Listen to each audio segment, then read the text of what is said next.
gitu ketemu. Iya kakak. Ayo om. Nanti kita datang gereja. Oke. Shalom Youters. Oke teman-teman, sekarang sus tinggal 7 nih.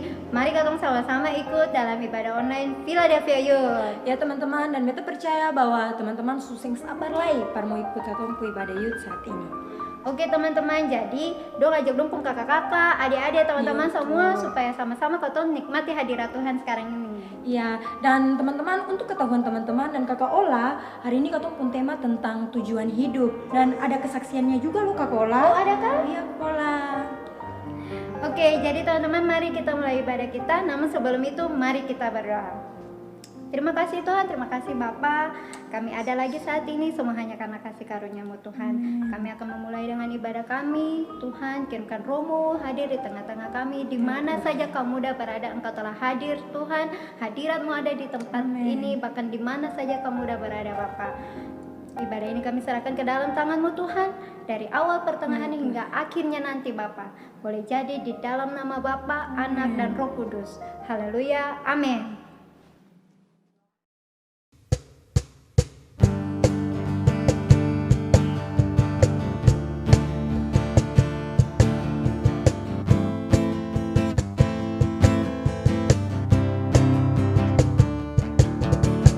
Ku berlari menuju harapan di depanku.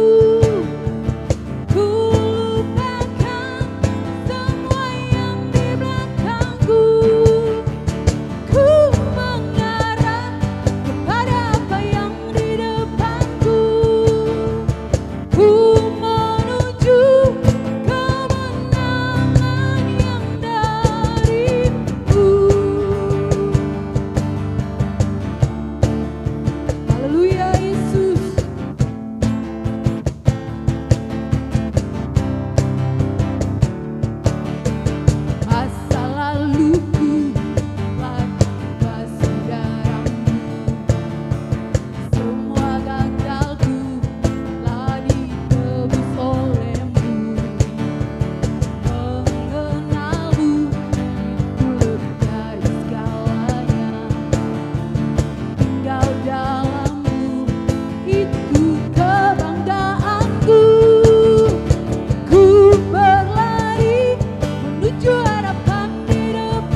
Shalom saudara yang diberkati Tuhan, setiap anak-anak muda yang Tuhan Yesus kasihi, engkau yang sementara mengikuti ibadah ini, saya percaya bahwa setiap pribadimu ketika engkau mendengarkan puji-pujian, saya yakin engkau sudah diberkati Tuhan.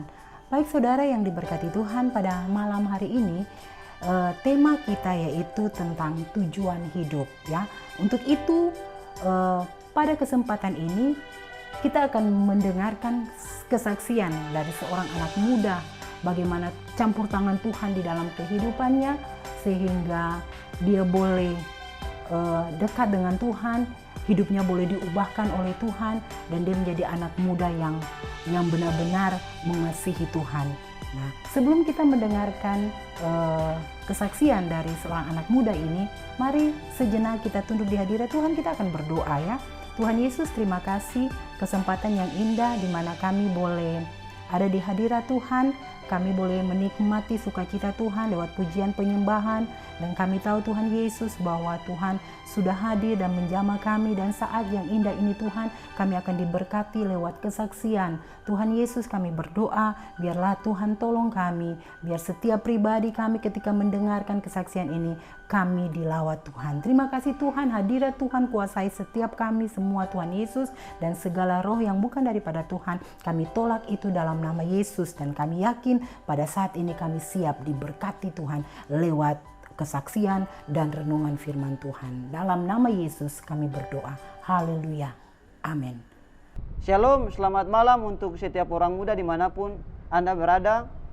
Pada kesempatan hari ini saya akan sedikit membagikan kesaksian tentang apa yang saya alami dari sebelum mengenal Tuhan sampai kepada perjalanan hidup saya setelah mengenal Tuhan. Puji Tuhan, pada kesempatan ini saya akan menjelaskan sedikit tentang tujuan, apa itu tujuan hidup menurut saya secara pribadi. Menurut saya secara pribadi, tujuan hidup itu adalah sesuatu rencana yang dibangun oleh diri saya atau seseorang tentang kehidupannya yang akan datang. Di dalam perjalanan kehidupan saya secara pribadi, saya pasti memiliki suatu tujuan hidup. Dan tujuan hidup saya sebelum mengenal Tuhan itu, saya punya tujuan hidup itu adalah untuk menjadi seorang auditor. Kenapa sampai saya punya tujuan hidup untuk menjadi seorang auditor? Karena saya mengambil yang namanya suatu mata kuliah atau jurusan yang menjurus kepada untuk menggapai saya punya tujuan hidup itu, yaitu menjadi seorang sarjana ekonomi. Tetapi ketika berjalannya waktu, di sini ada hal yang di luar daripada pengharapan atau tujuan hidup daripada saya. Dan hal inilah yang akan saya bagikan untuk teman-teman sekalian sebagai suatu kesaksian hidup yang mungkin bisa memberkati teman-teman semua, orang muda dimanapun berada. Dan di sini dikatakan bahwa ada hal penting daripada kesaksian ini, bahwa bagaimana saya dalam mencapai suatu tujuan hidup itu. Di sini saya mempunyai banyak proses hidup, tetapi saya akan menjelaskan secara singkat dan jelas untuk teman-teman sekali tentang saya punya kehidupan dalam mencapai tujuan hidup itu. Ketika saya sebagai seorang anak muda pasti punya kehidupan masa lalu yang ibaratnya kurang lebih ada yang buruk, dan itu saya alami. Bagaimana ketika saya sebagai anak muda, kehidupan mengandalkan yang namanya saya punya kekuatan, dan saya tetap berpegang kepada rencana atau tujuan yang sementara saya rancangkan. Dan di sini ketika saya sebagai seorang anak muda berjalan di dalam rencana saya, ada suatu waktu yang membuat saya mengalami proses lawatan Tuhan secara pribadi. Itu di mana ketika saya sebagai seorang anak muda lewat pergumulan khusus daripada apa yang sementara saya kerjakan untuk mencapai saya punya tujuan hidup. Di sini saya mendapatkan lawatan Tuhan secara khusus, yaitu ketika saya mengalami suatu perjumpaan khusus dengan Tuhan sendiri. Ketika pada saat itu berhubungan dengan suatu pekerjaan, saya di sini dikatakan melakukan pergumulan karena di sini dikatakan bahwa saya sebagai seorang anak muda pasti punya tujuan itu bagaimana bisa sukses dan kemudian bisa membahagiakan orang tua, karena itu adalah sesuatu kebanggaan untuk saya secara pribadi. Namun berjalannya waktu, setelah lulus daripada kuliah itu, saya ditawarkan untuk bekerja di salah satu bank bank swasta, tetapi di sini dikatakan bahwa saya mengalami yang namanya disabotase, sehingga di sini saya mengalami kekecewaan. Saya memutuskan untuk membuka pekerjaan sendiri, dan di sini saya bekerja sebagai pekerjaan yang banyak dikerjakan oleh orang-orang di daerah Maluku sendiri, khususnya Kota Ambon, yaitu untuk membuat Shopee. Berjalannya waktu, setelah saya bekerja dari lulus waktu menjadi seorang sarjana itu 2014, saya ibaratnya benar-benar jauh daripada Tuhan, tidak pernah mengikuti Tuhan. Saya lulus dari kuliah 2014 itu, dan saya tidak menjadi pegawai di bank itu karena disabotasi oleh orang. Maka saya memutuskan untuk membuka pekerjaan sendiri. Ketika saya memilih untuk bagaimana menjadi suatu teladan untuk orang-orang, anak-anak muda, teman-teman di daerah di mana saya tinggal, yaitu di Soya, saya bekerja sebagai orang yang membuat Shopee Tifar Mayang. Secara pribadi, di sini dikatakan bahwa orang menganggap bahwa ini suatu pekerjaan yang tidak layak untuk saya sebagai seorang sarjana. Tapi saya di sini bekerja dengan hati, dengan tujuan yang penting bukan mencuri. Berjalannya waktu terus, saya di sini dikatakan bahwa seperti merasa bahwa diberkati karena setiap kali dengan pekerjaan ini saya mendapatkan banyak uang. Setiap hari itu bisa mendapatkan rata-rata itu di atas 600 sampai 1.200.000. Itu penghasilan bersih yang saya dapatkan. Tetapi di sini dikatakan bahwa ketika suatu hari saya mengalami proses sakit, dan pada saat itu tanggal 31 Desember 2017, saya punya mama itu meminta untuk saya bahwa, Remsi, mari kita pergi gereja untuk ibadah kunci tahun tanggal 31 Desember 2017. Tetapi saya menolak, saya berkata bahwa biarlah sudah mama yang pergi untuk bergereja, saya nanti bergereja di sini saja dengan papa. Tetapi di sini ada di dalam hati ini yang seperti suara hati katakan bahwa selama ini engkau jauh daripada Tuhan, dan Tuhan selalu menjaga, bahkan di sini dikatakan bahwa memberkati. Sekian banyak uang yang saya bisa hasilkan daripada pekerjaan itu, ibaratnya tanpa dengan mengikuti Tuhan. Cuma saya andalkan saya punya kekuatan, dan saya punya ibaratnya kerja keras. Tiba-tiba di sini tersadar bahwa saatnya, jika kalau memang saat itu Tuhan memanggil saya untuk kembali untuk Tuhan, berarti saya minta dalam hati ini seperti duduk tenang dan meminta bahwa Tuhan sembuhkan saya punya keadaan tubuh yang sementara lemah ini. Dan puji Tuhan teman-teman sekalian bahwa hal ini benar-benar terjadi. Waktu saya meminta itu dan mujizat terjadi. Ketika saat itu saya mengambil langkah cepat, tiba-tiba langsung berpakaian rapi dan langsung tujuan pergi ke gereja. Dan ketika sampai di gereja teman-teman, bahwa saya sebenarnya seperti rasa minder, bahkan malu ketika sampai di gereja. Kemudian penerima tamu itu bertanya bahwa dia sudah ada tempat, tapi saya ibaratnya sebagai orang yang jauh dari Tuhan sekian puluh tahun baru kembali. Kemudian diarahkan untuk naik ke bagian lantai gedung ibadah darurat. Saya duduk di situ, seperti ada sesuatu yang Tuhan ingin sampaikan kepada saya secara pribadi, sehingga saya duduk dengan tenang. Saya tidak fokus dengan hal-hal yang lain yang seperti keramaian-keramaian itu. Saya cuma fokus bahwa ada sesuatu hal yang Tuhan ingin mau sampaikan kepada saya. Tiba-tiba sampai kepada penyampaian firman Tuhan. Dan di situ gembala atau pendeta yang menyampaikan firman Tuhan itu berkata bahwa tahun ini adalah tahun kepercayaan. Ada hal yang menarik daripada khotbah ini teman-teman, bahwa bagaimana ibaratnya khotbah ini seakan-akan mengingatkan saya kembali tentang tahun 2000 yang lalu, 2009 yang lalu, bahwa bagaimana saya pernah berkomitmen dalam saya punya diri bahwa ketika saya lulus SMA, pasti saya akan memberikan saya punya diri untuk melayani Tuhan. Tetapi karena kelemahan saya sebagai manusia biasa yang hidup tidak dekat dengan Tuhan, kok apa yang saya komitmen ini menjadi lupa. Saya lupa terhadap apa yang menjadi komitmen saya itu. saya lulus dan saya berjalan mengikuti perkuliahan sampai selesai tanpa mengingat itu. Tapi puji Tuhan, waktu tanggal 31 Desember 2017 itu, ketika firman Tuhan disampaikan dan khotbah tentang judulnya tentang tahun kepercayaan Tuhan, saya disadarkan dan saya teringat bahwa benar yang Tuhan sampaikan ini adalah untuk saya, bukan untuk orang lain, tapi firman Tuhan ini untuk saya. Sehingga dari situlah saya memutuskan untuk sungguh-sungguh mengikuti Tuhan. Dan di sini dikatakan bahwa sungguh-sungguh mengikuti Tuhan, tetapi saya sebagai pribadi anak muda tetap melakukan pekerjaan seperti biasanya, yaitu tifar mayang atau membuat sopi itu. Dalam perjalanan waktu, saya bawa pergumulan untuk saya punya pekerjaan ini. Sebagai seorang anak muda mungkin berpikir bahwa saya juga terjerumus dalam hal-hal yang berhubungan dengan sifat-sifat anak muda, minum, mabuk, dan lain sebagainya. Puji Tuhan, saya tidak terlibat di dalamnya. Saya hanya cuma sebagai pembuat, dan saya ibaratnya suka untuk memberikan untuk orang lain. Dan mungkin dari sinilah Tuhan ibaratnya menegur saya secara pribadi. Lewat pergumulan itu, kenapa sampai saya lakukan pergumulan? Karena saya juga bawa dalam doa. Dan ketika bawa dalam doa itu, selalu ketika saya datang beribadah di gereja, saya selalu ada rasa tertuduh. Munafik, munafik, munafik. Itu berulang-ulang kali di dalam saya punya hati ini. Saya bertanya kepada Tuhan, Tuhan, apa yang dikatakan di sini dalam hati ini tentang munafik?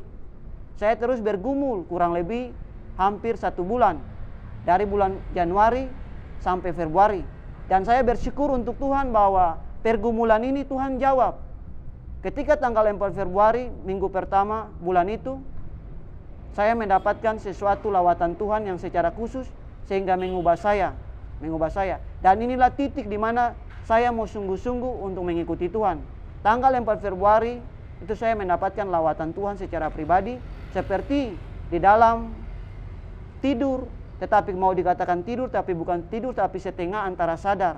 Itu saya melihat seorang gembala itu datang ke kamar dan kemudian menangis di depan saya. Saya seperti terbangun dari tempat tidur itu dan saya bertanya kepada gembala itu, Pak, inilah pekerjaan selama ini saya kerjakan. Ada hasil daripada yang saya kerjakan untuk membuat sopi itu di dalam kamar saya itu sangat banyak. Seperti ibaratnya di situ sudah menjadi kamar sekaligus gudang penyimpanan daripada sopi itu. Kurang lebih sekitar 1.600 liter sopi yang ada di situ siap untuk dipasarkan. Saya bertanya kepada gembala itu, dia menangis. Dia cuma berpesan kepada saya secara pribadi bahwa tinggalkan semuanya ini, sungguh-sungguh ikut Tuhan. Kemudian gembala itu duduk di tempat tidur saya dan menulis di atas sepotong kertas. Di situ dituliskan ayat Alkitab Mazmur 1 ayat 1 sampai dengan ayatnya yang ke-6. Jujur secara pribadi, saya tidak tahu tentang yang namanya firman Tuhan itu berisi tentang apa. Karena saya sebagai anak muda yang sekian puluhan tahun, 27 tahun tidak pernah ikut Tuhan, jauh daripada Tuhan, mengandalkan saya punya kekuatan. Dan saya cuma ibaratnya di sini katakan dalam hati, terima kasih Tuhan untuk apa yang telah Engkau berikan. Kemudian gembala itu berpesan kepada saya bahwa tinggalkan semua itu dan ikut aku. Dan kemudian gembala itu pergi. Setelah gembala itu pergi, teman-teman, saya tiba-tiba bangun, seperti disadarkan dalam keadaan bangun itu. Saya seperti di sini dikatakan bahwa saya sementara baru saja seperti mau tidur tapi tidak tertidur. Kemudian saya berdoa dan saya buka Alkitab di Mazmur 1 ayat 1 sampai dengan ayatnya yang ke-6. Di situ dia punya judul Jalan Orang Benar dan Jalan Orang Fasik.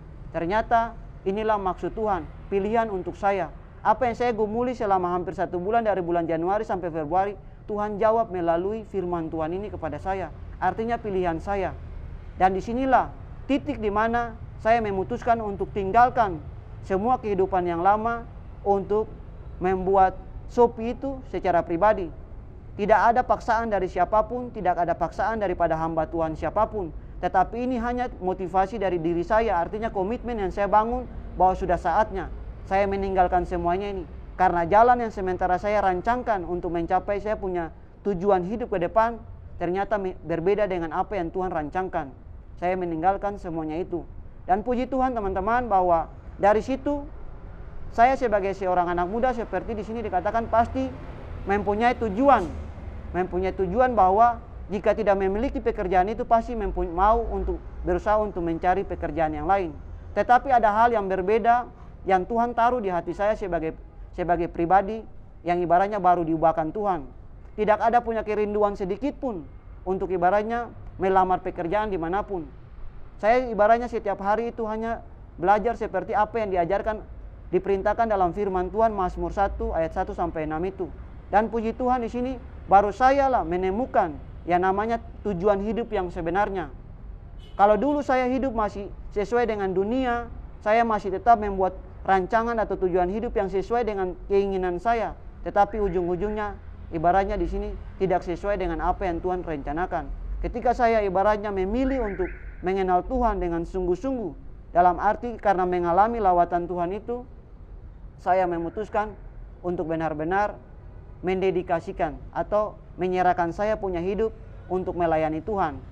Dan di sini dikatakan bahwa banyak orang boleh berkata bahwa melayani Tuhan dalam bentuk apa. Di sini dikatakan bahwa masing-masing orang mempunyai panggilan masing-masing. Kalau untuk saya secara pribadi, saya merasa terbeban dalam arti bahwa dengan tanggung jawab yang Tuhan berikan untuk saya secara pribadi, bahwa menjadi seorang pelayan Tuhan itu tidak selamanya menjadi seorang yang namanya pendeta, tetapi melalui kita punya kesaksian hidup, kita bisa dipakai untuk ibaratnya kembali bersaksi mengingatkan orang lain tentang cara-cara hidup yang tidak sesuai dengan kehendak Tuhan. Dan saya punya tujuan hidup saat ini, saya bersyukur bahwa kurang lebih daripada saya menerima Tuhan Yesus sebagai satu-satunya Tuhan dan Juru Selamat saya, dan saya sungguh-sungguh mengikuti Dia sebagai pengikut Yesus Kristus. Saya punya tujuan yang ibaratnya Tuhan berikan secara khusus kepada saya, yaitu lebih sungguh mau melayani Tuhan. Ibaratnya saya dedikasikan saya punya kehidupan ini untuk melayani Tuhan. Saya memilih untuk menjadi seorang penginjil. Dan inilah yang sudah saya lakukan selama saya punya kurun waktu dari 2018 sampai saat ini 2020 ini. Puji Tuhan bahwa dengan keadaan saya seperti ini, saya tidak ada kurang satu apapun secara kebutuhan saya. Dan saya sungguh percaya ketika saya sungguh-sungguh untuk memberikan saya punya hidup dalam arti motivasi yang benar, pasti Tuhan akan menyertai dan Tuhan selalu memberikan kekuatan kepada saya. Hal yang namanya tentang apa yang namanya pekerjaan yang lain bukan berarti tidak penting untuk saya, tetapi yang saya terpenting adalah saya punya tujuan, mau menyenangkan hati Tuhan. Karena sekian puluhan tahun saya tidak bisa memberikan apa-apa kepada Tuhan, tetapi kasih Tuhan itu benar-benar nyata bagi saya. Kenapa sampai saya katakan kasih Tuhan itu benar-benar nyata kepada saya? Karena apa? Meskipun saya sebagai manusia yang berdosa menjauhkan diri daripada Tuhan, tetapi Tuhan selalu mengikuti saya. Bahkan sampai waktunya Dia juga memanggil saya, bahkan mengangkat saya daripada kehidupan saya yang lama diubahkan menjadi yang baru. Sehingga saya di sini dikatakan bahwa bisa untuk ibaratnya berdiri tegak seperti saat ini dan ibaratnya terus mau melayani Tuhan, menyenangkan hati Tuhan sebagai suatu rasa pengorbanan yang Tuhan berikan itu tidak bisa saya balas dengan apapun selain memberikan saya punya hidup untuk melayani Tuhan. Mungkin banyak orang ibaratnya menghujat saya, tapi saya tetap sebagai pegang prinsip saya bahwa saya tetap akan melayani Tuhan sampai Tuhan Yesus pasti kembali. Saya tetap mau melayani Tuhan sekalipun disertai dengan banyak penderitaan, tetapi ini adalah pilihan hidup saya.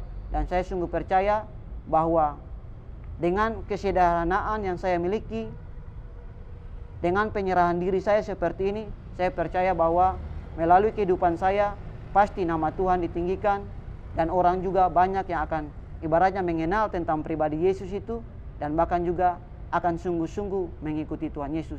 Inilah kesaksian saya yang bisa saya bagikan kepada teman-teman semua. Saya berharap bahwa sebagai anak muda, mari kita boleh membuat rancangan hidup kita sebagaimana mungkin yang bisa kita rancangkan.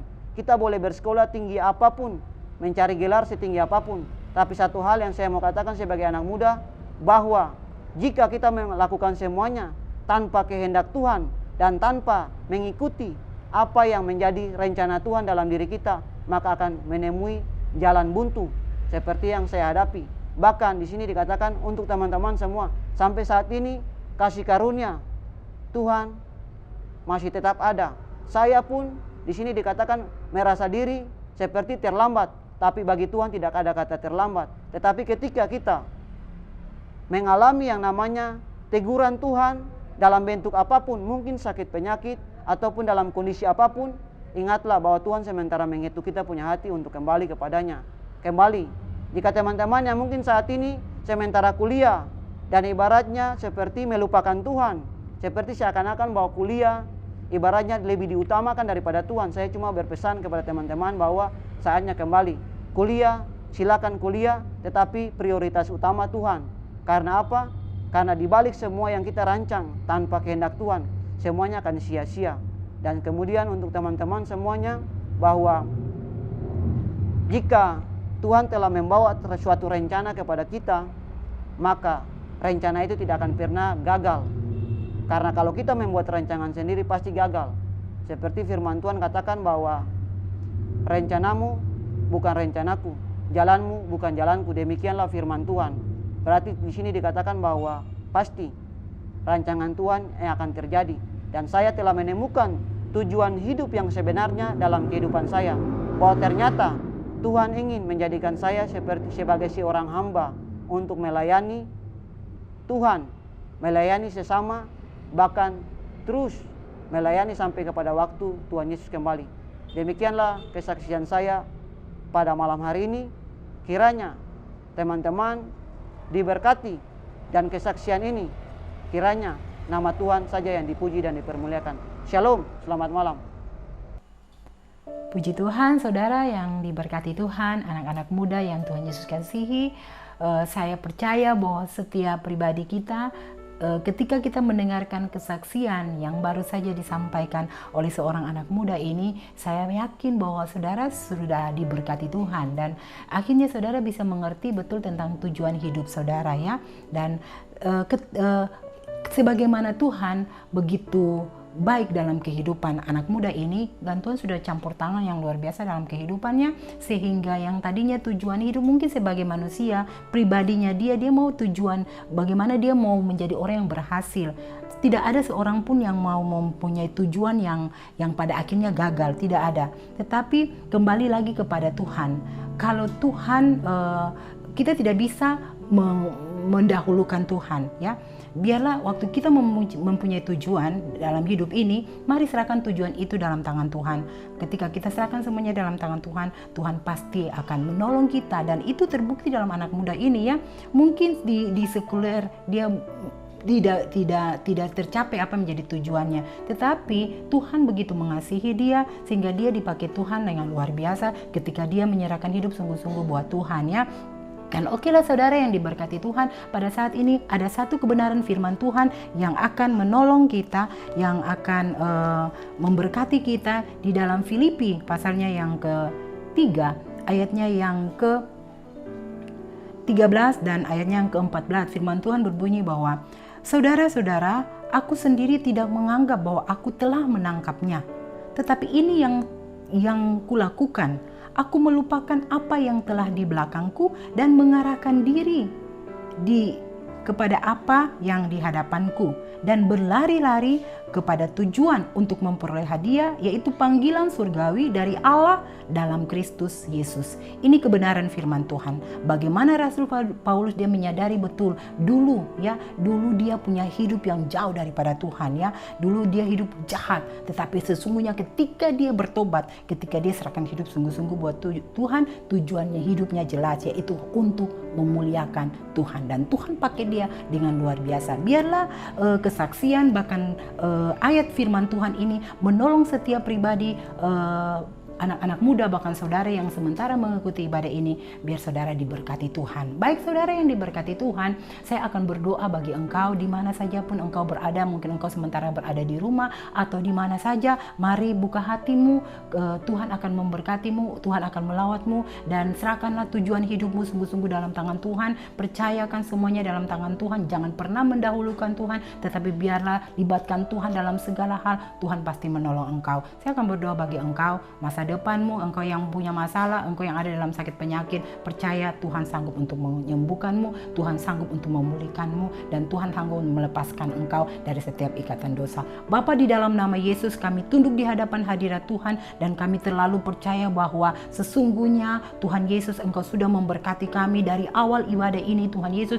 waktu kami memuji-Mu, kami menyembah-Mu, bahkan ketika kami mendengarkan kesaksian renungan yang singkat ini, kami sungguh diberkati Tuhan. Dan setiap anak-anak muda yang memiliki tujuan hidup, yang mungkin saat ini mereka bermimpi yang iming-iming, mereka memiliki tujuan yang luar biasa, tetapi sesungguhnya Tuhan, tolong mereka, tolong setiap pribadi mereka, sehingga waktu tujuan hidup yang mereka sementara memiliki di dalam hidup mereka itu, mereka serahkan sungguh-sungguh buat Tuhan. Saya percaya dalam nama Yesus, Tuhan akan menolong mereka, dan mereka akan menemukan tujuan hidup yang pasti di dalam tangan Tuhan. Kami berdoa di dalam nama Yesus, memberkati setiap saudara-saudara yang mengikuti ibadah ini, bahkan anak-anak muda, mungkin mereka ada dalam pergumulan untuk masa depan mereka. Tuhan, engkau tolong memberikan masa depan yang terbaik bagi mereka. Mungkin ada yang sakit, Tuhan jamah dan sembuhkan mereka. Terima kasih Tuhan Yesus, kami mengucap syukur kepadamu, dan berkat Tuhan di atas bangsa dan negara ini, berkat Tuhan di atas kota Ambon ini Tuhan Yesus. Dan Tuhan, kami berdoa dan kami percaya bahwa semua kami diberkati, semua yang melayani pun sudah diberkati Tuhan. Terima kasih Tuhan Yesus,